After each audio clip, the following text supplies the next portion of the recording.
Berfirmanlah Engkau Tuhan untuk hari Jumat Agung ini, di mana Engkau disalibkan, Engkau mati, turun dalam kerajaan maut dalam 3 hari 2 malam, Engkau bangkit pada hari Paskah. Berfirman Engkau Tuhan untuk kami mengerti kenapa kami harus merayakan Jumat Agung. Supaya kami mengerti pengorbanan-Mu, supaya mengerti inkarnasi yang Kau berikan bagi kami. Terpujilah Engkau Tuhan kami Yesus Kristus. Dalam nama Bapa, Yesus Kristus dan Roh Kudus. Amin. Salam. Dalam Paskah ini saya akan memberikan suatu pengajaran. Paskah, Jumat Agung ini saya memberikan pengajaran bahwa mengapa Yesus harus mati. Dan mengapa Yesus harus di alam maut? Mungkin kita sudah sering mendengar khotbah saya dalam 1 Petrus. Tapi ini berbeda, Ibrani pasal 2. Kita akan melihat apa yang terjadi, kenapa Yesus harus disalibkan dan Yesus masuk ke dalam alam maut. Saya ulang, mengapa kita merayakan Jumat Agung? Supaya kita mengerti, khususnya anak-anak muda, kenapa Yesus Kristus yang disebut Tuhan, Dia harus disalibkan dan Dia harus masuk dalam kerajaan maut. Mengapa saya sampaikan ini? Permasalahannya adalah, tadi latar belakangnya, permasalahannya adalah begitu banyak orang Kristen yang tidak mengerti kenapa Yesus disebut Tuhan. Itu yang pertama, itu permasalahan. Yang kedua, mengapa Yesus harus disalibkan dan harus mati? Yang ketiga, apa yang Tuhan kerjakan di alam maut? Apa tujuan Tuhan masuk ke dalam alam maut? Ini yang menjadi permasalahan. Karena banyak orang di luar Kristen pun bertanya, kenapa Yesusnya orang Kristen harus disalib dan harus mati? Sampai-sampai ada isu fitnah yang mengatakan bahwa Yesus yang disalib itu bukan Yesus. Karena begitu sakitnya, begitu susahnya, begitu menderitanya, begitu tidak mungkin seorang Yesus bisa disalibkan dan bangkit. Nah, ini bangkit. Nah, ini yang menjadi menggelitik selama ini. Saya sebagai hamba Tuhan, sebagai dosen, sering melihat banyak orang yang tidak tahu menjawab. Dan ini menjadi perdebatan teologi atau perdebatan agama yang selama ini sering kita dengar. Tetapi banyak orang Kristen yang tidak mampu menjawab itu. Kenapa orang Kristen menyembah Yesus yang disalib dan mati? Katanya dia Tuhan, kenapa dia harus mati dan disalib dan mati? Dan yang bangkit itu bukan Yesus. Nah, ini kan menjadi suatu isu fitnah bagi agama-agama lain. Dan yang lucunya kita sebagai orang Kristen tidak bisa menjawab itu. Kenapa Yesus harus mati dan disalibkan? Toh katanya menebus dosa. Tetapi kok menebus dosa seperti itu dia punya cara. Nah, ini yang harus kita pelajari sebagai orang Kristen. Mengapa Yesus harus disalib? Kenapa Yesus harus lahir? Ya, dari mulai di kandang domba dan dia mati, disalib dan masuk alam maut, dan dia bangkit. Nah, ini yang tidak banyak orang mengerti pengertian ini. Gereja umumnya banyak hari ini lebih membesarkan hari kelahiran Yesus atau disebut hari Natal. Itu pun 25 Desember sebetulnya bukan hari Natal yang sesungguhnya. Karena Yesus lahir pada saat ada bintang. Diperkirakan itu bulan Juli atau Agustus, bukan bulan September. Tetapi kita kenapa merayakan Natal 25 Desember? Itu kan merupakan suatu perayaan Dewa Ra atau Dewa Matahari orang Yunani yang diganti menjadi oleh mazhab Alexandria menjadi hari Natal oleh bapak-bapak gereja. Nah, gereja umumnya lebih merayakan hari Natal. Sebetulnya gereja harus berpusat di kelebihan atau unik daripada Tuhannya orang lain atau agama lain, bahwa hanya Yesus yang seperti ini. Dia Allah yang menjadi manusia dan dia juga mati. Dan dia bisa bangkit. Ini kan sifatnya unik. Dan sifatnya unik. Nah, orang banyak bertanya, wow, kenapa orang Kristen masih mau percaya kepada seperti itu? Nah, ini yang harus kita mengerti secara teologi. Teologi bukan hal yang haram. Karena banyak hamba-hamba Tuhan yang mengharamkan teologi. Itu udah sangat sesat. Kalau kita belajar bagaimana Paulus adalah seorang guru besar yang pertama mengajar menjadi dosen teologi. Paulus. Nah, kenapa kita di Antioquia, di kota Antioquia, kenapa sekarang banyak hamba Tuhan sangat alergi tentang teologi? Pada teologi itu berpusat kepada pengajaran Alkitab. Apa itu Alkitab? Alkitab adalah firman. Alkitab itu firman, Yohanes 1 ayat 1. NRK yang logos, kayak logos, poston theon, kayak logos, en hotheos. Jadi kenapa banyak orang mengharamkan teologi? Pada teologi adalah firman itu. Itu yang kita pelajari, begitu banyak pengertian yang sangat mendalam. Untuk kita mengerti apa itu kerajaan sorga, mengerti siapa Tuhan, dan mengerti itu Tritunggal yang sampai hari ini saya mau katakan banyak hamba Tuhan konyol tidak mengerti Tritunggal, masih pakai teori segitiga. Teori segitiga itu tidak bisa membawa banyak orang kepada keselamatan. Itu kan teori. Pada akhirnya tidak mengajarkan teori segitiga tadi. Itulah teologi yang sesungguhnya. Bukan doktrin. Kalau mau bicara doktrin, bicaralah doktrin Alkitab. Bukan doktrin Bapak Gereja. Doktrin apa yang terjadi di Alkitab. Makanya saya mengajarkan bahwa hari ini bagaimana, kenapa Yesus harus disalibkan dan dia masuk alam maut. Amin. Supaya kita nanti punya kekuatan untuk melayani, menginjili orang-orang Kristen maupun orang yang tidak percaya. Mereka bilang kita kafir, dan kita juga bisa bilang mereka kafir. Orang-orang kafir. Ya kan? Mereka enak aja bilang kita kafir, ya kita juga bisa bilang mereka orang kafir karena dia nggak percaya Yesus.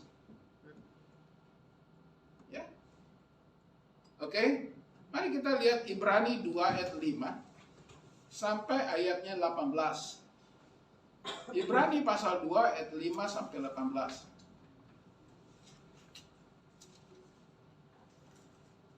Puji Tuhan, hari ini kita punya kemampuan yang daripada Roh Kudus sehingga saya bisa berdiri untuk menyampaikan firman Tuhan. Judul perikopnya Yesus seketika lebih rendah daripada malaikat. Saya baca ayat 5, saudara baca ayat 4. Sebab bukan kepada malaikat-malaikat telah ia taklukkan dunia yang akan datang, yang kita bicarakan ini. Saudara, ada orang yang pernah memberi kesaksian di dalam suatu nas, katanya, apakah manusia sehingga engkau mengingatkannya, dan apakah manusia sehingga engkau memindahkannya? namun engkau telah membuatnya untuk waktu yang singkat, sedikit lebih rendah daripada malaikat-malaikat, dan telah memahkotainya. Wah, luar biasa. dengan kemuliaan dan hormat. Segala sesuatu telah diletakkan di bawah kakinya, serta dalam melakukan segala sesuatu padanya tidak ada satupun yang ia kecualikan yang tidak takut kepadanya. Tetapi sekarang ini belum kita lihat bahwa segala sesuatu telah dilakukan kepadanya. Tetapi dia yang untuk waktu yang singkat dibuat sedikit lebih rendah daripada malaikat-malaikat, yaitu Yesus. Kita lihat, ya oleh karena penderitaan maut dimahkotai dengan kemuliaan dan hormat, supaya oleh kasih karunia Allah ia mengalami maut. Catat itu, ia mengalami maut bagi semua manusia.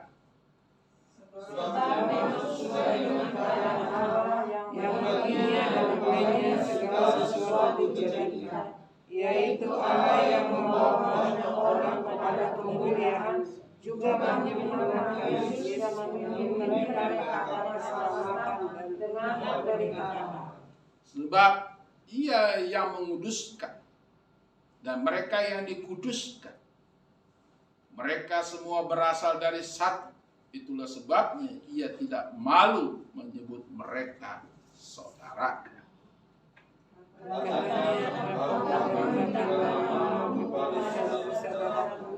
Dan memuji-muji engkau di tengah-tengah jemaat. Dan lagi, aku menaruh kepercayaan kepadanya. Dan lagi, sesungguhnya inilah aku dan anak-anak yang telah diberikan Allah kepadaku. Karena anak-anak itu adalah anak-anak dari darah dan daging, maka ia juga menjadi sama dengan mereka dan mendapat bagian dalam keadaan mereka, supaya oleh kematiannya ia memusnahkan dia, yaitu iblis yang berkuasa atas maut. Garis bawahi ayat 14. Ini penting, dasar.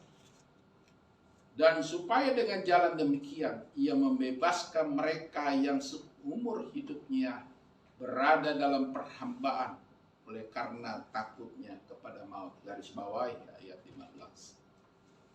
Ayat 16, saudara. Sebab sesungguhnya bukan malaikat-malaikat yang ia kasihani, tetapi keturunan Abraham yang ia kasihani. Itulah sebabnya maka dalam segala hal ia harus disamakan dengan saudara-saudaranya supaya menjadi imam besar yang menaruh belas kasihan dan yang setia kepada Allah untuk mendamaikan dosa seluruh bangsa. Sebab karena Yesus ini telah menderita karena pencemaran, maka ia tidak mau mereka yang bercemaran. Haleluya, amin. Amin. Luar biasa ayat ini. Anda pernah mendengar khotbah ini, perikop ini? Jawab dulu. Pernah dengar khotbah ini? Belum. Saya yakin belum. Hari ini akan saya buka. Amin. Amin. Ya, ini banyak gereja tidak menyampaikan ayat ini. Padahal disinilah pengajaran bagaimana mengapa Yesus harus lebih rendah daripada malaikat-malaikat. Ini pengajaran, saudara. Ini tulisan Paulus. Ini pernyataan Yesus melalui Paulus mengajarkan kenapa Yesus harus lebih rendah daripada malaikat-malaikat. Karena malaikat itu yang sudah jatuh dalam dosa, itu tidak ada lagi pengampunan. Itulah hak prerogatif Tuhan. Bahwa manusia yang jatuh dalam dosa sebagaimanapun dosanya, Tuhan dia mau selamatkan anak-anaknya. Dan malah dikatakan anak-anaknya itu dianggap saudaranya. Bahwa anak-anaknya yang percaya kepada dia, yang diselamatkan oleh Yesus, itu disebut saudara. Amin. Jadi Yesus berinkarnasi dan dia Allah, ya, dia Allah. Ya, jadi kalau Yesus itu Allah, ada di sini penyataannya.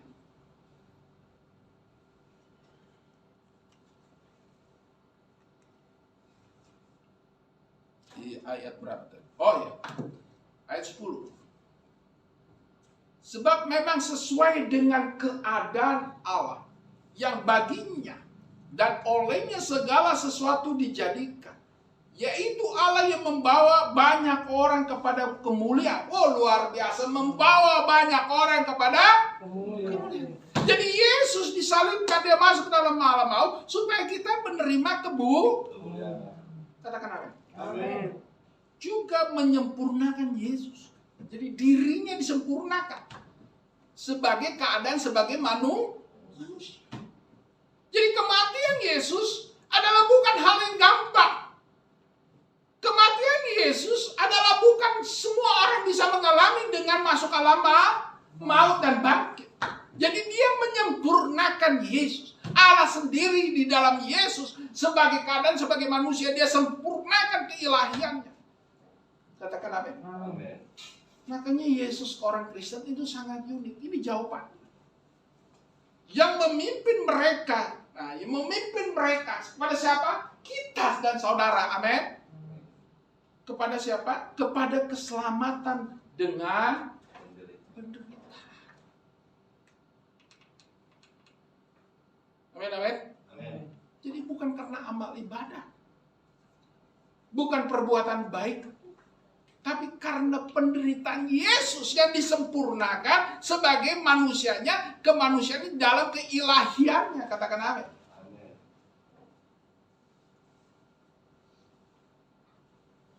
Kalau Anda baca seperti begitu sepintas kayak komik, nggak ngerti-ngerti ayatnya. Jadi ada ayat yang mengatakan bahwa dia adalah Tuhan, dia sekaligus dia Allah. Yesus sebagai kemanusiaannya disempurnakan memimpin mereka kepada apa? Kepada keselamatan. Dan kita diberikan amin. Kita diberi kemuliaan. Makanya kenapa Yesus harus disalib? Kenapa Yesus turun dalam kerajaan? Supaya kita mendapat kemuliaan dari orang yang berdosa, orang yang masuk api neraka, orang yang akan binasa, orang yang ditelan oleh maut. Tuhan bebaskan. Bukan kepada malaikat, tapi kepada siapa? Hah? Kepada siapa? Manusianya. Bagaimana? Ayat 14. Karena anak-anak itulah anak-anak dari darah dan daging. Maka ia juga menjadi sama dengan mereka. Maka ia inkarnasi menjadi maka ia juga menjadi sama dengan mereka. Tuhan menjadi sama dengan manusia. Dikatakan sama, bukan menjadi seolah-olah atau bayangan, tidak. Ya, maka ia menjadi sama dengan mereka, jadi sama dengan manusia. Ya. Nah, ini yang tidak dimengerti oleh agama-agama lain. Bahwa Allah menjadi manusia itu di dalam dan mendapat bagian dalam keadaan mereka. Dan mendapat bagian. Apa maksudnya? Mendapat bagian dalam dosanya manusia. Bahwa dia kudus, dia tidak berdosa. Tapi dia mendapat bagian dalam dosa. Katakan amin. Jadi Yesus mendapat bagian dosanya kita. Saudara dan kalau dia tidak mendapat bagian, dia mana merasakan penderitaan manusia akibat dosa? Coba. Mazmur 107 ayat 17-20 apa dikatakan? Kita sakit karena apa? Kesalahan dan dosa. Akibat dosa juga kita kena menderita. Tapi Yesus datang untuk supaya apa? Dia mendapat bagian. Nah, Yesus mendapat bagian dalam keadaan mereka. Amin. Jadi Yesus mendapat bagian dosa itu. Dosa yang ada pada saudara dan saya, dia mendapat bagian yang seharusnya dia tidak mendapat bagian. Karena dia kudus. Jadi waktu disalib itu, dia mendapat bagian dosa saudara dan amin. supaya oleh kematiannya. Ini catat ya. Supaya oleh kematiannya ia sebut, ia membebaskan mereka. supaya ia ayat 14 memusnahkan dia, yaitu yang berkuasa atas. Jadi kematian Yesus adalah untuk memusnahkan kuasa iblis atau kuasa Ini teologi. Catat itu. Kenapa Yesus harus menjadi manusia dan Yesus harus salib dan mati? Karena dia ingin memusnahkan kuasa maut. Amin. Dia Proton Evangelium, Pentakosta masih nanya itu berakali sama saya. Tahu Pentakosta? Kejadian 3 ayat 15, Pak, apa itu? Padahal udah berulang kali saya dikatakan. Coba Kejadian 3 ayat 15, naik Vero.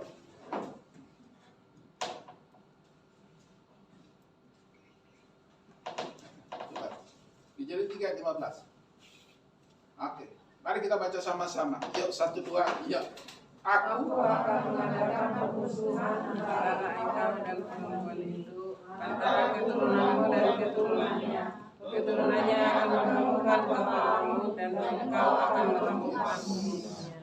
Keturunannya akan meremukkan kepala si iblis. Keturunannya akan meremukkan kepala siapa? Kepala iblis. Dan engkau akan meremukkan tuh. Dia masuk dalam alam. Dan itu sudah ada dalam Kejadian 3:15. Ini teologis banget. Tapi kenapa banyak orang Kristen nggak bisa menjelaskan kepada orang-orang, mau orang Kristen maupun orang kafir? Kenapa kita nggak bisa? Karena kita nggak pernah baca Alkitab dan kita nggak pernah ngerti. Baca Alkitabnya seperti komik. Oke, orang bangga Kejadian sampai Wahyu baca 1000 kali, tapi dia nggak ngerti-ngerti. Banyak orang seperti itu. Padahal ini jelas sekali. Meremukkan kepala si ini ada jawabannya. Coba kembali ke Ibrani 2 ayat 14 coba.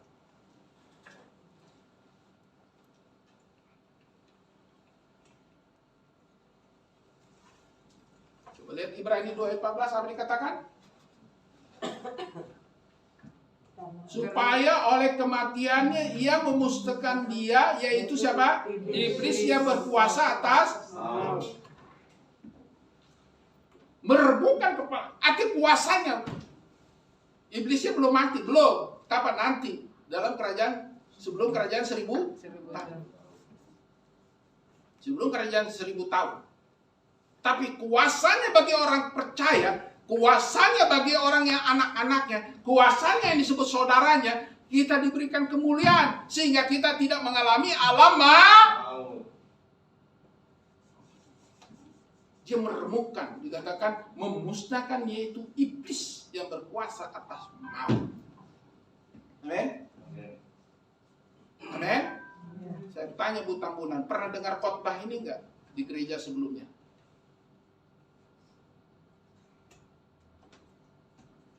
Pernah dengar khotbah ini?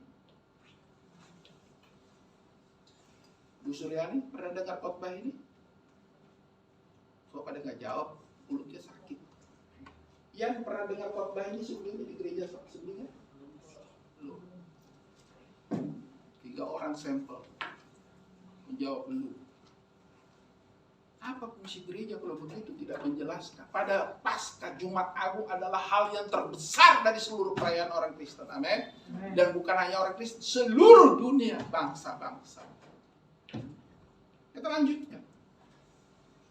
Dan ayat 15. Nih, 15. Oke. Dan supaya dengan jalan demikian Yesus atau Allah membebaskan mereka yang seumur hidupnya berada dalam perhambaan oleh karena takutnya kepada Tuh lihat, kita ini sudah dalam hamba dosa. Dan Tuhan membebaskan kita dari kehambaan dosa. Yang menuju kita tidak boleh takut kepada Amin. Jadi kita nggak boleh takut kepada tidak boleh takut kepada mati. Itu maksudnya. Jadi kita nggak boleh takut kepada mati. Itu pekerjaan si iblis. Waktu kita menjadi hamba dosa, kita takut mati. 99,90% manusia di muka bumi ini takut kepada mati. Karena dulu dia masih dalam hamba dosa. Dan Yesus fungsinya karena dia masuk alam maut, dia sudah bebaskan kita dari si iblis dan kuasa maut. Jadi kita perlu takut maut? Berarti kita nggak perlu takut mati. Gimana mati kan? Bapak masih takut mati? Kalau malam ini dipanggil Tuhan, dia siap?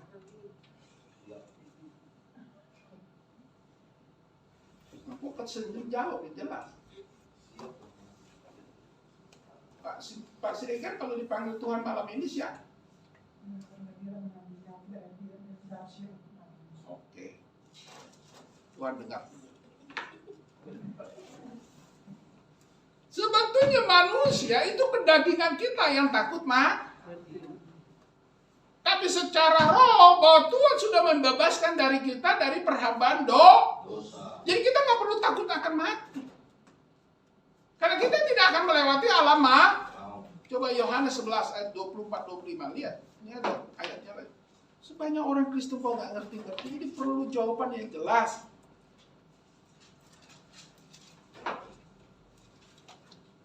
Saya hanya persiapan Ibrani 2, tapi Tuhan kasih. Yohanes 11 ayat 24. Yohanes 11 ayat 24. Ya, mari kita baca sama-sama. Kata Marta kepadanya, aku tahu bahwa ia akan bangkit pada waktu orang-orang bangkit pada akhir zaman. Ayat 25. Jawab Yesus, Akulah kebangkitan dan hidup. Barang siapa percaya kepada dia akan hidup walaupun ia sudah mati. Jadi kita tidak melewati alam maut, dia akan hidup. Jadi Pak Singkole kalau malam ini dipanggil Tuhan, masuk alam maut nggak? Hah? Oh, langsung berarti kalau nanti malam dipanggil Tuhan, dia siap? Betul? Dengarkan Tuhan.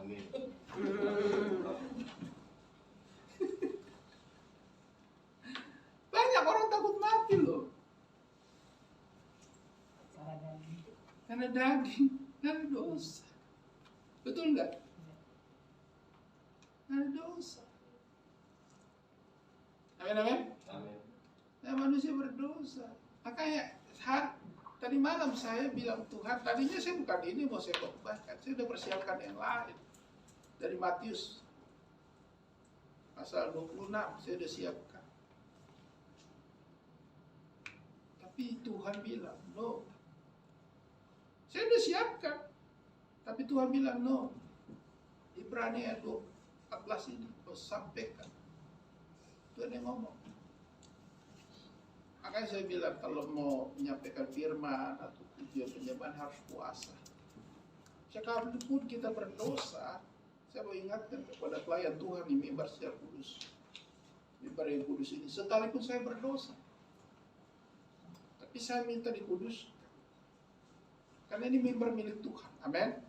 Jadi siapapun yang mengambil bagian, kenapa kita harus berjalan kudus? Mengapa kita harus berdoa? Kenapa kita harus puasa? Itu karena mimbar kudus. Sehingga Tuhan kasih pencerahan pewahyuan. Ini yang kamu harus khotbahkan. Gak usah Matius pasal 20. Ini yang kau harus kesampaikan. Supaya orang Kristen mengerti kenapa aku, kata Tuhan. Kenapa aku disalibkan. Kenapa aku masuk alam maut. Supaya orang gak takut mati lagi. Supaya orang yakin bahwa hidup di dalam Tuhan jauh lebih enak. Amin. Amin. Jadi kau jangan hidup hanya dalam daging dan dunia saja. Capek kau mikirin hutang, bikin kontrakan, belum suami gak tobat-tobat. Ini kan? Yang imam di jemaat kami kan banyakkan ibu-ibunya daripada bapak-bapaknya kan. Hampir 100%. Di sini imamnya adalah ibu-ibu, bukan bapak-bapaknya. Jadi imam, betul kan? Capek kita. Makanya kalau mau enak hidup, hiduplah dekat dengan Tuhan. Supaya kita nggak ngereket, kita nggak sungut-sungut, nggak barungut-ungut. Mungkin bapaknya kapan imam jadi imam yang baik, mimpin doa, baca Alkitab, khotbah gitu kan. Coba Kalau bapak-bapak di sini bangun pagi, kumpulin anak-anak itu malam mau tidur, ayo kita berdoa. Bapaknya khotbah, oh enak banget, betul nggak? Haleluya nggak? Amin nggak? Amin. Bu Siregar sebagai majelis, Pak Siregar khotbah nggak tiap hari? Nah itu kalau mau jadi imam. Jadi ini penting. Akulah kebangkitan dan barang siapa percaya kepadaku, ia akan hidup walaupun dia sudah. Dengar bapak-bapak. Kita harus mengerti tentang firman Tuhan. Amin. Jangan kau cari duit, kaya enggak, utang makin namanya. Persoalan tambah banyak. Kapan kau mau hidup seperti itu? Mau berapa lama lagi kau begitu terus? Mari kita bangkit, amin. Kita hidup harus berubah dong. Dari tahun ke tahun kita begini. Persembahannya begini. Perpuluhannya begini terus. Ayo, kita bangkit, amin. Sebelum hari Minggu saya mengharapkan kalian renungan firman ini. Bagaimana Tuhan sudah mengorbankan. Kita mengorbankan diri aja waktu untuk memimpin keluarga aja susah. Tuhan mengorbankan jadi manusia untuk membebaskan, dan kita disebut saudara. Coba, kita disebut saudara sama Tuhan. Hah? Dia yang singgasana kerajaan surga, dia jadi manusia menderita untuk keselamatan kita. Kita memimpin keluarganya ogah-ogahan. Capek, sibuk. Oh, kaya enggak, utang numpuk. Betul nggak? Betul nggak? Ya aja iya, kenapa sih? Ya aja sih. Kayak kagak begini aja hidupnya. Kenapa? Karena nggak dekat sumber berkah. Dekatlah dengan sumber berkah. Amin. Kalau dekat dengan Tuhan, 1 tambah 1 bukan 2. Berapa? Terserah Tuhan. Suka-suka tuh. Amin. Makanya dekat dengan Tuhan. Ya, bertobatlah. Dikatakan apa? Ayat 15. Dan supaya dengan jalan demikian dia membebaskan mereka seumur hidupnya berada dalam perhambaan oleh karena takutnya kepada mati. Kenapa manusia takut mati? Karena dia masuk dalam perhambaan dong. Dia dihambakan oleh dagingnya. Pengen ini, pengen itu, pengen itu, nggak selesai-selesai. Sampai mati juga nggak selesai. Betul nggak? Betul nggak? Jawab iya dong. Iya. Nggak selesai-selesai kau bikin dosa. Terus akhirnya kau takut kepada pada Yesus sudah mengalahkan kematian. Akulah kebangkitan dan hidup. Kata Yesus. Hanya satu-satunya ayat dari seluruh kitab suci yang apapun yang mengatakan akulah kebangkitan dan hidup, ada suatu garansi, ada jaminan. Coba. Kenapa orang Kristen masih takut mati? Karena dia masih bikin dosa. Masih mikir Itu dia. Oke. Jadi jangan lagi kita hidup di dalam perhambaan, karena oleh karenanya takut kepada maut. Coba bilang, I'm ready Jesus. Coba, ada berani nggak orang Kristen? I'm ready Jesus. Aku siap Tuhan. Berani nggak bilang begitu? Aku siap Tuhan. Oh, kalau ada orang Kristen begini, Indonesia menang. Amin. Betul. Orang Indonesia sibuk dengan politik yang gak jelas. Coba di grup ini, teman saya di grup banyak grup membahas Ade Armando, membahas Luhut bin Sarpanjaitan, membahas 3 periode, nggak selesai-selesai. Saya bilang seperti, maaf ya, saya maaf aja, saya bilang maaf dalam hati saya, maaf seperti orang yang di parter di lapo tua, tahu nggak? Orang kalau di kedai tua tuh bangun pagi, belum cuci mulut, belum cuci gigi, udah nongkrong di lapo minta kopi segelas sampai itu Ngomongin apa? Oh, lebih jago mereka. Jujur aja, bicara politik mereka lebih pintar, betul nggak? Siapa si Luhut, siapa si Ade Armando, siapa si Jokowi, siapa pendalangnya, siapa. Oh, sampai ke Anies. Oh, dibahas semua. Jago nggak? Jago. Tapi ditanya, siapa Tuhanmu? Kenapa kau sembah Yesus? Kenapa kau jadi Kristen? Dia mulutnya semua. Apa kau sudah memimpin istri dan anakmu kepada Tuhan? Diam semua. Betul nggak? Jangan seperti orang dunia yang jago di lapo tua. Oh, jago bahas dunia. Saya diam aja. Tuhan bilang kau diam, gak usah kau balas. Gak usah kau bahas. Sama aja kau dengan orang dunia. Siapa backupnya, siapa pendananya? Ngapain kita pikir pendananya? Hah?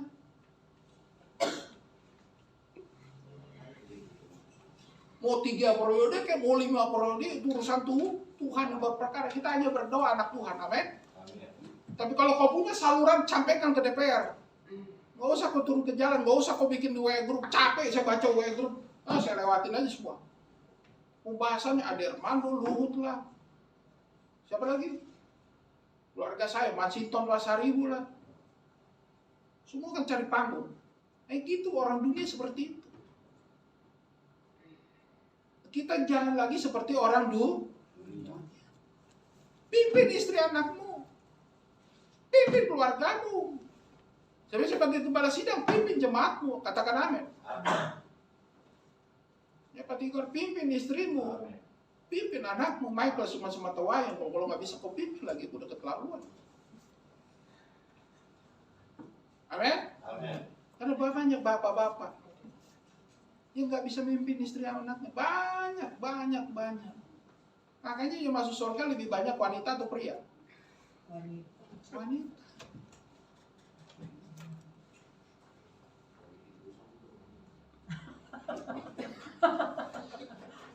Apa kau bilang?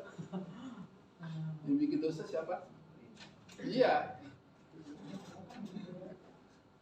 Oke. Jadi jangan lagi hidup dalam perhambat karena Tuhan Yesus sudah katakan Ia membebaskan mereka yang seumur hidupnya berada dalam perhambat oleh karena takutnya kepada Jadi Jumat Agung, Jumat Agung dia membebaskan kita dari perhambaan. Dan kita tidak perlu takut kepada maut. Katakan amin. Amin. Kita tidak perlu takut kepada kematian. Katakan amin. Amin. Ada firman, akulah kebenaran dan hidup. Soeanios dalam bahasa Yunani-nya. Hidup. Soeanios, bukan soe biasa. Soeanios. Catat itu bahasa Regal, ya pintar. Ainios. Artinya hidup yang kekal. Akulah kebenaran dan hidup kekal. Jadi kita diberikan kehidupan yang kekal. Katakan amin. Amin. Jadi nggak perlu takut mati. Amin. Amin. Mesti. Ayat 16. Sebab sesungguhnya bukan malaikat-malaikat yang Ia kasihan. Itu luar biasa nggak Yesus itu. Tetapi keturunan Abraham yang Ia kasihan. Malaikat nggak ada pengampunan. Yang diampuni siapa? Keturunan Abraham. Kita ini, saudara dan saya. Amin. Makanya bangga dong punya Yesus ya Abel. Bangga punya Yesus, jangan malu-malu. Nih Pak Gembala, nggak perlu malu. Waktu saya di Bank Indonesia, saya nggak malu, saya Kristen. Walaupun saya dihimpit,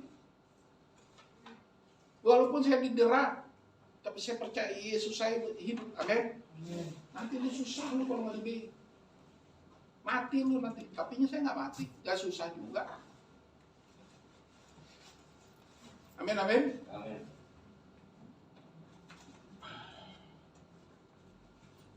Tetapi keturunan Abraham yang kasihani. Jadi artinya malaikat yang jatuh dalam dosa, iblis dan pasukannya, Tuhan nggak pernah kasih pengampunan. Ingat itu, catat. ayat 17. Itulah sebabnya maka dalam segala hal ia harus disamakan. Nah ini, ia harus disamakan dengan saudara-saudaranya. Luar biasa, katakan amin dulu. Amin. Jadi Yesus disamakan dengan saudara-saudaranya. Kita nih saudara itu pada Yesus. Luar biasa nggak kata-kata ini? Luar biasa nggak? Kita dianggap saudaranya loh. Kita dianggap sahabatnya. Yohanes pasal 15. Yohanes pasal 15 ayat 15. Kita sahabatnya. Coba Yohanes 15 ayat 8 atau ayat 15 coba. Kita saudara-saudara. Yohanes 15 ayat 15. 15. Ya, maka kita sama-sama lagi. 1, 2, ya. Aku tidak menyebut kamu lagi hamba, sebab hamba tidak tahu apa yang dibuat oleh tuannya. Tetapi aku menyebut kamu sahabat, karena aku telah memberitahukan kepada kamu segala sesuatu yang telah aku dengar dari Bapa. Jadi orang Kristen yang bego, kalau dia nggak tahu firman tuh, orang Kristen yang bodoh, kalau dia nggak tahu firman. Kita ini sahabat, semua sudah dikasih tuh, sudah disingkapkan. Tapi kalau kita nggak ngerti firman Tuhan, nggak tahu kerajaan Tuhan, nggak tahu Tritunggal, berarti dia bodoh. Saking bodohnya bukan lagi bodoh, bego. Berarti orang Kristen banyak yang bego nggak? Karena nggak tahu firman. Nah ini udah dikasih tahu. Kalau kita sahabat Tuhan, kita tahu semua. Tapi kenyataannya apa orang Kristen? Nggak tahu. Berarti dia orang bodoh. Bilang kiri kanan, jangan kamu jadi bodoh. Bilang kiri kanan, kok pada diam semua. Bilang sama kiri kanan, jangan kamu jadi bodoh. Kalau kamu sahabat Tuhan, kamu jadi orang pintar. Karena semua harus dikasih tahu. Tapi kenapa orang Kristen banyak yang bodoh? Karena dia nggak mau belajar. Cari duit terus, capek cari duit terus. Saya sudah melayani orang pengusaha-pengusaha, orang kaya, sudah saya layani. Semakin kaya semakin stres.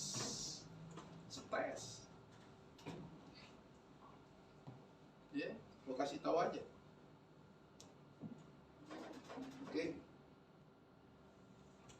Telah memberitahukan kepada kamu segala sesuatu yang telah kudengar dari Bapa. Telah gue kasih tahu. Tapi lu nggak ngerti-ngerti berarti orang Ibrani 2 ayat, kembali lagi 17. Ibrani 2 ayat 17. Oke. Itu sebabnya maka dalam segala hal ia harus disamakan dengan saudara-saudaranya. Jadi kita disamakan dengan sahabatnya, saudara-saudara. Kita ini temannya Tuhan, saudaranya Tuhan. Katakan amin. Hebat nggak? Hebat nggak? Amin nggak? Kok kayaknya nggak bangga ya kalian, nggak ada semangat. Kita saudaranya Yesus loh. Sedangkan orang Islam aja bisa bilang kita ini sahabat Allah katanya kan. Nah, kita orang Kristen nggak pernah bilang kita saudaranya Tuhan. Sedangkan mereka berani bilang sahabatnya Allah. Nah kita nggak pernah bilang kita saudaranya Tuhan. Ini kan yang repot ini, karena gereja nggak pernah ngajarin ini. Ya, itu sebabnya maka dengan segala hal ia harus disamakan dengan saudara. Jadi ia harus sama menjadi manusia supaya dia merasakan penderitaan kita, kesusahan kita, kutuk kita, pencobaan kita. Supaya ia menjadi apa dikatakan? Supaya ayat 17 ayo. Supaya menjadi apa? Imam besar yang menaruh belas kasihan. Tadi dulu. Ia menjadi imam besar yang menaruh belas. Tanpa ia menderita, tanpa dia salib, tanpa dia masuk dalam alam, dia tidak merasakan penderitaan kita. Katakan amin. Makanya jadi imam besar, hanya dia mampu memimpin. Dia harus melalui penderitaan manusia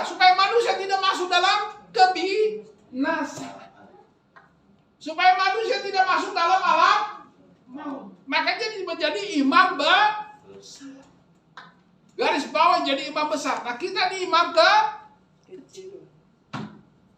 kalau Tuhan jadi imam besar, kita apa jadi imam? Kecil. Halo, catat itu. Kita jadi imam Nah, kita nggak bisa memimpin, berarti manusia itu bodoh. Pada Ulangan 28 jelas. Engkau harus jadi kepala, bukan jadi Dia imam besar, berarti kita saudaranya jadi imam juga, betul? Jadi pemimpin. Memimpin mana minimal? Di rumah tangga. Apakah kita sudah jadi pemimpin di dalam rumah tangga kita? Amin. Bapak Tigur yang bisa jawab.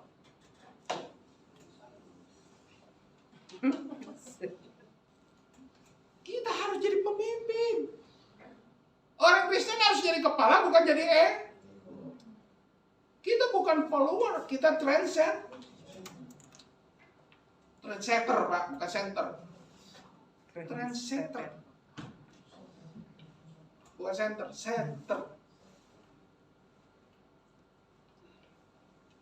Amin.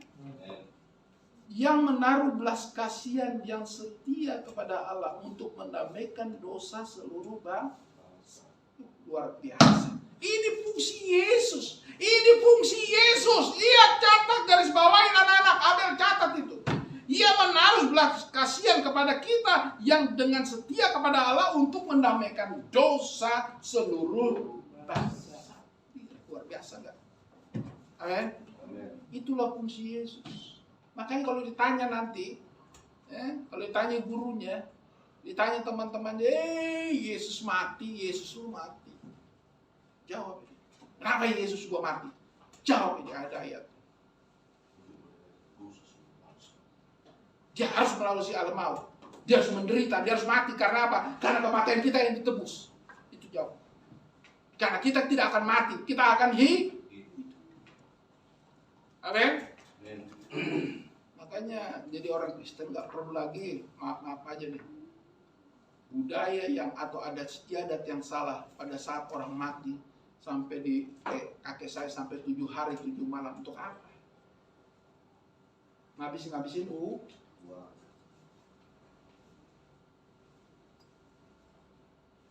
Orang hidup kalau mati berapa hari? Kalian tahu 7 hari. Pada hari ketiga baru dikremasi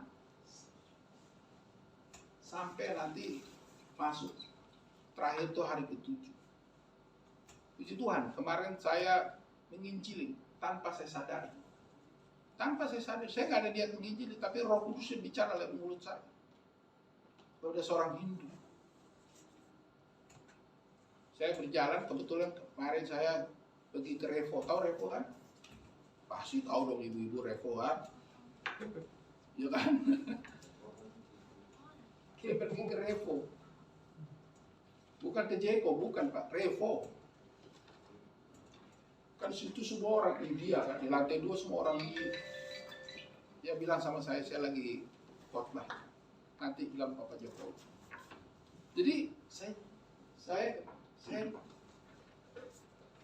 bilang, dia tanya, Bapak kenapa jadi pendeta? Singkat cerita dia tanya, kenapa Bapak jadi pendeta? Saya cerita, bahwa saya sudah berjumpa Yesus di surga. Buat yang agama-agama lain sembah, nggak ketemu saya bilang. Saya sudah pernah semedi, sama seperti kamu. Sampai langit ke-7, dimensi buku, nggak ketemu itu semua dewa-dewi. Saya ngomong sama dia, pelayannya orang Islam. Saya bilang, kalau gitu Bapak sudah lihat surga? Sudah. Siapa? Yesus, Tuhan yang ada di surga, saya bilang.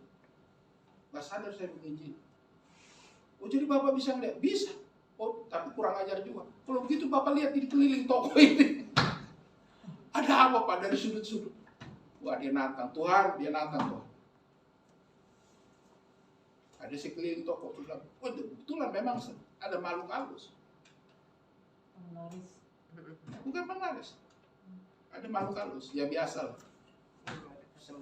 Karena Revo itu, ya kalau bukan akun-akun, Revo itu penuh banyak Kalau Anda, ya saya kalau nggak tahu sih, aman-aman aja lah saya. Nah, saya juga lihat di suatu, bukan di sudut, di tengah. Saya usir, dia lari. Terus si bosnya bilang, "Oh, kenapa Bapak?" "Ya itu di situ." "Oh, betul Bapak. Bapak bisa lihat ya?" Katanya. "Iya." "Jangankan lihat begitu, saya udah lihat Tuhan Yesus di sorga," saya bilang. Di depan karyawan, semua karyawannya udah bengong, pakai jilbab semua. Dan akhirnya cerita tentang Yesus. Nah itu Roh Kudus membawa ya gitu ya Pak Tigor, ketemu orang bicara Yesus. Pak Siregar ketemu orang bicara Yesus. Pak Bisono ketemu klien atau apa bicara Yesus. Amin.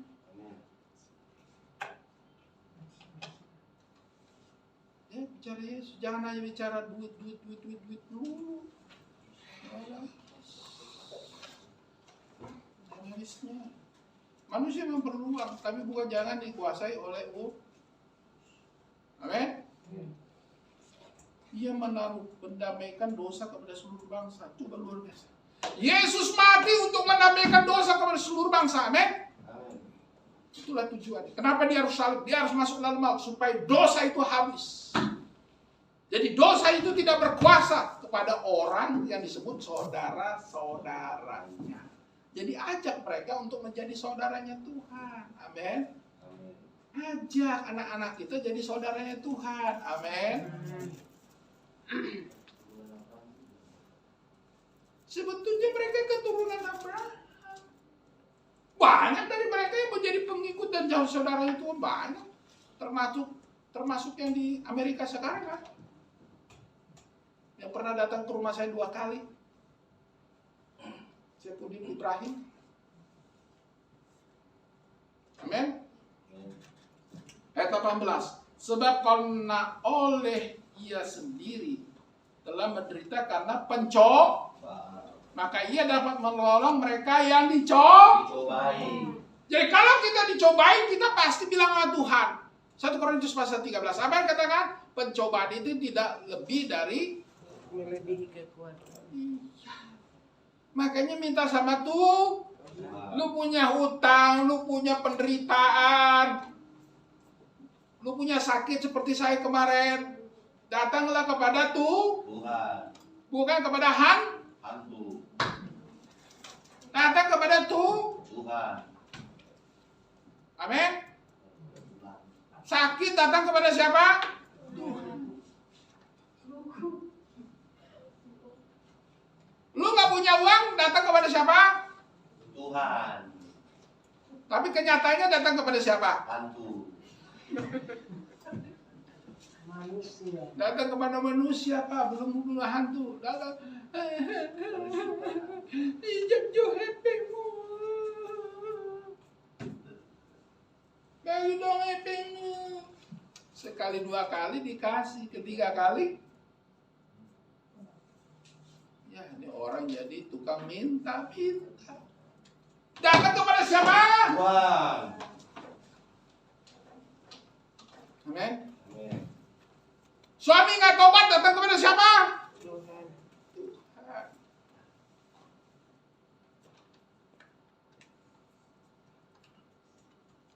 Amin, amin. Amin. Kalau itu dasar ya, istri itu pasti lebih sedih.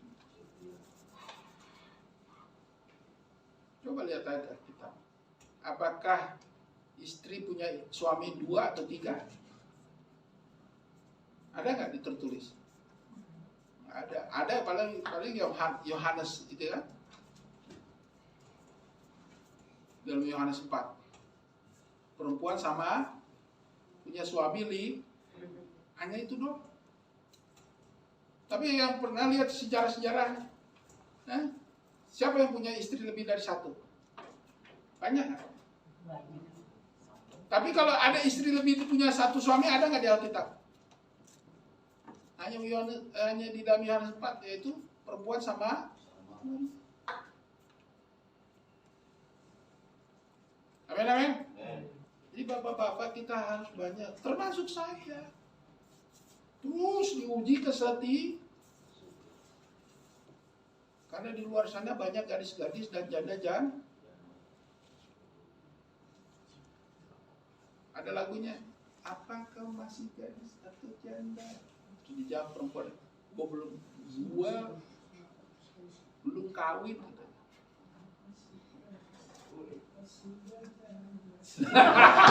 Gimana lagunya? Suruh Pak Siregar. Baru tahu deh. Wah, bahaya deh. Gimana lagunya, Pak? Coba ulang lagi. Ketahuan dia. Bahaya nih, bahaya begini kebuka semua nih. Bukan beritakan Yesus, dia nanya, apakah kau masih gadis atau janda?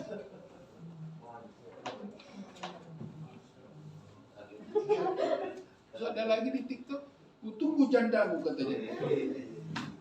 Ampun Tuhan Yesus. Jandanya dikejar gimana? Amin, amin. Jadi kita jangan, jadi imam yang besar dong. Jadi kita di imam kecil. Ya kalau imam masih milih kiri kanan repot, amin. Amin. Ya, kalau jualan kue sambil mengin. Amin, amin. Dapat tidur juga gitu dong. Bisnis, tapi sambil menginjil. Jangan lihat kiri kanan. Nanti disamber mau.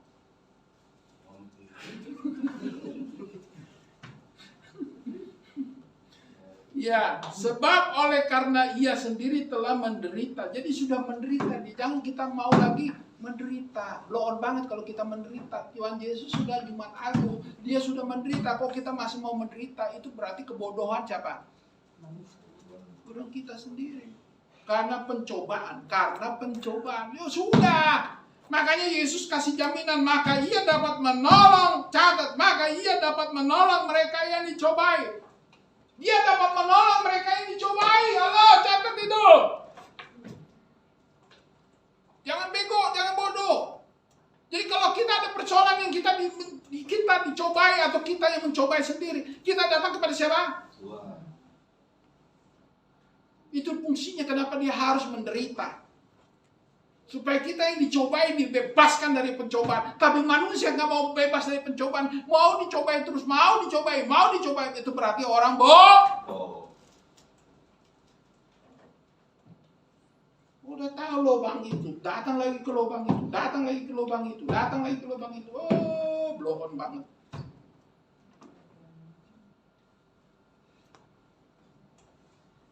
Amin, amin. Amin. Ya, kita harus mengerti bahwa kita jangan mau dicoba. Udah tahu kita miskin, udah tahu kita punya hutang, kita datang kepada siapa? Tuhan.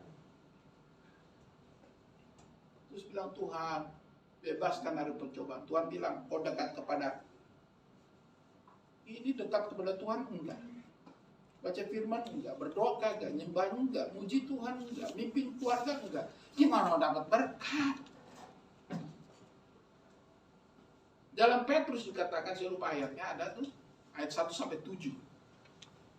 Dikatakan istri tunduk kepada suami, mengasihi, maka berkat itu akan datang dalam rumah tangga. Rumah tangga yang diberkati kalau istri tunduk kepada Suami. tunduk atau tanduk. Tunduk. Suami mengasihi. Nggak ada kata-kata istri tunduk kepada suami kalau jika suami nggak ada. Tunduklah. Salah lu sendiri, kenapa lu kawin sama dia dulu? Makanya saya bilang nih anak-anak gadis nih. Anak-anak gadis termasuk si calon anak gadis si Abel. Nanti kalau pilih suami jangan lihat gantengnya doang. Amin. Jangan lihat duitnya doang. Tapi bagaimana dirinya dekat dengan Tuhan. Itu yang penting. Jangan terkesima dengan gantengnya. Jangan terkesima dengan duit. Bangunlah rumah tangga dekat dengan Tuhan. Amin, amin. Amin. Coba tanya Bu Gumbel, kenapa dia milih saya? Tanya. Kok tahu? Karena di meja. Kagak. Enggak, karena ya itu yang utama. Oh, kalau mau solek lebih kaya dari saya banyak dulu yang deketin Bu Gumbel banyak. Karena mau ke gereja bawa mobil. Hah? Karena mau ke gereja naik mobil. Ya iya, karena dia nggak mau susah kan. Bukan itu, karena kita dekat dengan Tuhan. Yang kaya dari saya banyak. Oh, yang datang waktu datang ngapel, saya kan pakai motor Honda C70. Pakai jaket buntung, rokok di sini, pakai sandal jepit, pakai celana jeans black. Ada yang datang dia banyak yang dari Departemen Keuangan, dari Kementerian Kehakiman, Kejaksaan, wah orang-orang hebat. Saya mah santai aja. Ada notaris tuh, ada yang kerja di Pertamina. Emang gue pikirin. Karena saya dekat dengan Amin. Oh, ada lagi dulu mau dijodohkan sama paribannya. Oh, orang hebat. Saya tanya, lu kenapa sih mau gue? Kata saya bilang gitu sama Gumbel. Udah kita pisah aja. Gue mau ke Amerika nih. Gitu. Oh, gue ikut katanya. Ya. Itulah kalau milih pasar. Jadi kalau sekarang kita dicobai karena suami atau gara-gara kelakuan istri sudah terima jambarnya. Amin. Jangan disesak. Sesali. Jangan mau tuker tambah. Sama apa? Halo, amin. Amin. Ya Bu Suryani, jangan disesak apa yang sudah diterima ya Bu Tamuna. Jangan disesak. Orang tua udah bilang si A, si B, tapi milih si C. Iya kan? Iya kan, saya tahu ceritanya Bu Tambunan. Tapi anaknya kan ganteng, Mas. Dulu kan orang hebat yang datang. Orang DKI, orang kaya, pejabat tuh. Dulu belum pejabat ya pegawai DKI. Harga siapa? Siahan ya? Siapa lagi tahu? Ada tuh, Bu Tambunan. Tapi dia milih si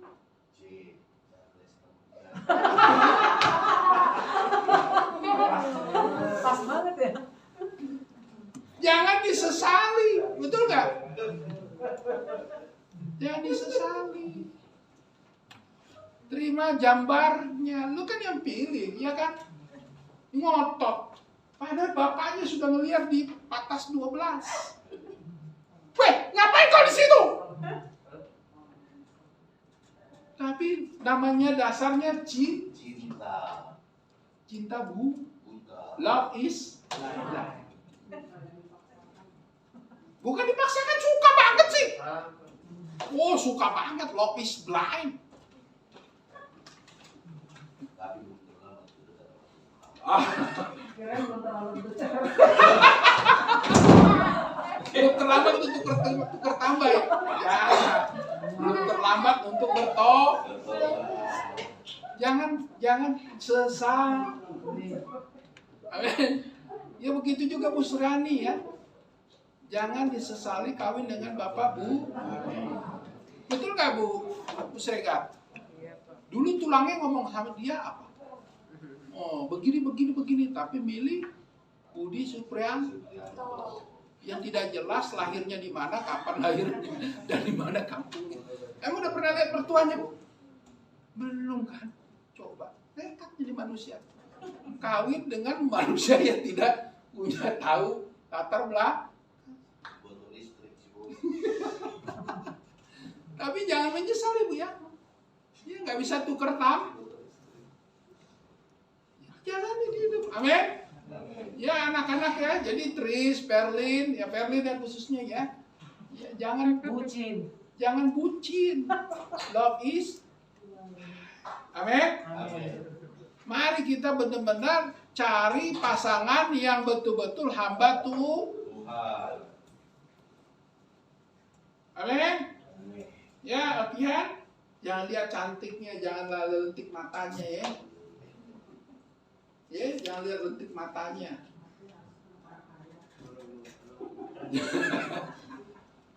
Menjaminan deh anak orang kaya. Wah, saya udah ngalamin susah juga.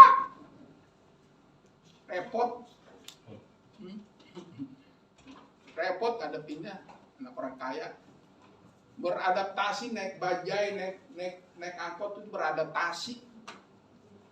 Naik motor beradaptasi. Capek deh. Amin, amin. Amin. Jadi kita cari orang yang sepadan. Jadi sehingga apa ayat 18? Kita tidak mudah Coba. udah kawin dengan love is blind, bucin ya, akhirnya hidupnya penuh Cobaan. air mata menangis, masak, aduh, bapaknya anak kurang ajar ini, sambil nyuci, akhirnya masakannya jadi angus, asin, nggak bisa. Yang bikin pencobaan siapa? Kita sendiri. Tapi Tuhan sudah membebaskan kita dari pencobaan. Makanya kalau kita dapat pencobaan, kita datang kepada siapa? Kepada Tuhan. Minta Ampun. Pertama, kena salah pasangan. Minta Ampun. Jangan kau salahkan terus pasangan. Jangan kau salahkan. Salahkan dirimu juga. Ibu-ibu, kenapa kau memilih dia? Amin. Karena dulu kau bucin. Ya. Ya sudah, kau terima apa adanya, kau berdoa, papa, gitu kan. Jangan kau benci suamimu, ya. Gara-gara kau salah pilih pasangan, papa, walaupun aku salah pilih kau.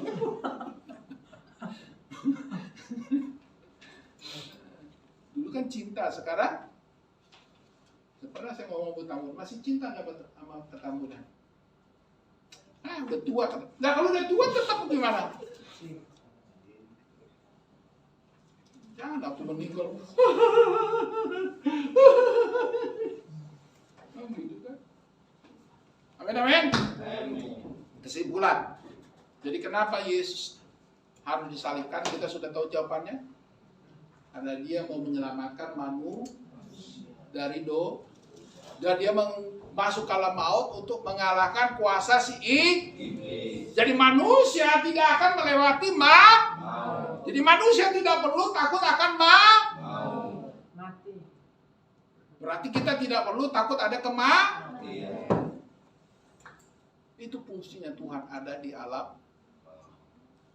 Kenapa dia harus disalibkan? Dia merasakan semua, ditimpakan semua dosa manusia. Ayat 14. Maka ia juga menjadi sama dengan mereka dan mendapat bagian dalam keadaan mereka. Coba lihat. Catat ayat 14b. Supaya oleh kematian ia memusnahkan dia, yaitu iblis yang berkuasa atas. Itu bagian C. Di garis bawah. Ayat 15. Dengan jalan demikian ia membebaskan mereka yang seumur hidupnya berada dalam perambaan oleh karena takutnya kepada maut. Jadi kita kalau sudah ada Jumat Agung, kita tidak perlu takut lagi kepada jadi dosa. Kita bebas dari perambaan dosa, kita bebas dari hamba maut. Kita sudah menjadi hamba yang karena kita saudara-saudaranya. Ya. Terus sebab sesungguhnya bukan malaikat-malaikat yang ia kasih, tetapi keturunan Abraham yang ia kasih. Jadi dia membebaskan kita karena kita saudaranya keturunan Abraham. Terus itu sebabnya maka dalam segala hal dia harus samakan dengan saudara-saudaranya. Kita diangkat derajat kita menjadi saudaranya, bukan lagi hamba dosa. Kita diangkat. Jadi kematian Yesus masuk alam maut untuk kita diangkat menjadi saudaranya. Supaya menjadi imam besar yang menaruh belas kasihan yang setia kepada Allah untuk mendamaikan dosa seluruh. Jadi dia masuk ke dalam maut, jadi imam besar untuk mendamaikan dosa seluruh bangsa. Jadi kita jadi saudaranya menjadi imam jadilah kepala bukan Itu artinya. Yang terakhir, Sebab oleh karena ia sendiri telah menderita karena pencobaan, maka ia dapat menolong mereka yang dicobai. Coba. Dia menolong mereka yang dicobai. Mari kita datang kepada Tuhan. Kalau Anda dalam pencobaan, sakit, penyakit, utang, kekurangan, suami bermasalah, anak-anak bermasalah, datanglah kepada Tuhan. Siapa Tigor? Amin. Nggak punya uang, datang kepada siapa? Pada Tuhan. Bukan kepada saudara. Saudara. Ya, bawalah orang-orang kepada Tuhan. Mari kita berdoa. Terima kasih Tuhan, pengertian Alkitab. Pengertian Alkitab yang kami pelajari Ibrani 2 ayat 14 sampai 18. Bagaimana Yesus berinkarnasi menjadi manusia karena dia Allah ayat 10. Dia adalah Allah yang menjadi manusia ayat 10. Dan kami menjadi saudara-saudaranya. Kami dibebaskan dari alam maut. Dia juga menderita untuk semua penderitaan kami. Semua pencobaan yang kami alami sudah dibebaskan oleh Yesus. Kuasa maut tidak ada lagi dalam hidup kami. Kuasa si iblis tidak ada lagi pada hidup kami. Kami bebas dari kuasa iblis. Karena Tuhan sudah meremukkan kepala si iblis. Terima kasih Tuhan. Kuasa itu ada dalam hidup kami. Mampukan kami merayakan Jumat Agung. Untuk kemerdekaan kami. Dengan sukacita. Bukan dengan kesedihan lagi. Kami akan rayakan pada hari Minggu nanti kebangkitan Tuhan.